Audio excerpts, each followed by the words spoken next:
Johann Zarco bouscule le monde de Grand Prix comme rarement un pilote d'une équipe satellite ne l'avait fait, car c'est une véritable sensation qu'il a créée samedi en s'octroyant la pole position du Grand Prix du Qatar. Il faut dire qu'un constructeur comme Yamaha n'aime pas se faire voler la vedette par un pilote d'une équipe B en finissant au 7e et 12e rang qualificatif, avec à 0,7 sa star Valentino Rossi et à 1,0 son espoir Maverick Viñales, depuis plusieurs mois méconnaissable vainqueur de l'édition 2017 à Losail. Vidéo, Zarco a sorti un tour de rêve pour la pole. La firme au diapason est aussi pour le moins embarrassée d'attaquer l'exercice avec cette situation qu'elle a elle-même fabriquée, et à laquelle elle doit répondre dans le paddock, se justifier tant bien que mal. Pourquoi diable n'a-t-elle pas accordé au surdoué français de Tech 3 un matériel top class après une saison 2017 de feu? La logistique doit avoir ses raisons, les finances peut-être aussi, mais l'effort lui aurait au moins offert une pirouette triviale. Le cas de figure d'un Zarco au firmament s'est présenté à la première occasion et avec 19 qualifications et 19 courses à l'agenda de 2018, la saison médiatique de la firme d'Iwata risque d'être longue. J'ai essayé de me relaxer.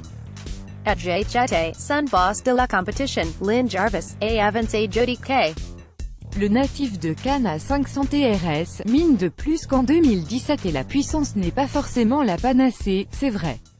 Le style de pilotage exigé par les différents circuits visités, la capacité à créer un bon compromis en faisant fonctionner sa machine avec les pneus et l'électronique, ce sur quoi bute actuellement Rossi sans parler de Viñales, joue énormément dans le résultat final.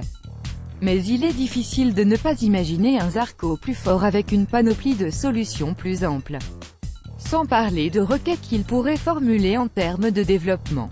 Ce qui est formidable dans tout ça, c'est que pour Johann Zarco, Losail a été un point d'orgue là où le naufrage aurait été facile, compréhensible. Il ne s'est jamais désuni. Ni cet hiver en comprenant qu'il n'aurait pas de statut d'officiel Yamaha, ni vendredi ou même samedi, lorsqu'une chute dans le virage numéro 16 l'a perturbé en essai libre 4. Bien d'autres y auraient laissé une bonne part de sérénité juste avant la qualification. On le voit dans une scène de son retour au box, avec ses premières explications. J'ai perdu l'avant, comme il est toujours à la limite, commence-t-il par expliquer à Guy Coulon, le chef mécanicien de Tech 3. J'ai essayé de me relaxer. J'ai chuté, avec plus de poids, d'essence, et le pneu usé. Waouh, waouh, waouh. Il mime un guidonnage. Je pense que nous avons fait des progrès, puisque nous sommes plus rapides que la dernière fois. Ce n'est pas une moto pour gagner la course, ajoute-t-il. Vidéo, Zarco après sa chute en libre 4, ce n'est pas une moto pour gagner la course, j'ai débuté vendredi sous tension, qu'en pensez? Le sudiste est capable de faire très vite, reset, et il reste au maximum positif. Il se dit toujours que rien n'est figé, qu'il est possible de progresser. Pour s'en convaincre, on peut voir à quel point Jorge Lorenzo a perdu ses moyens à force de s'énerver sur tout et n'importe quoi depuis vendredi.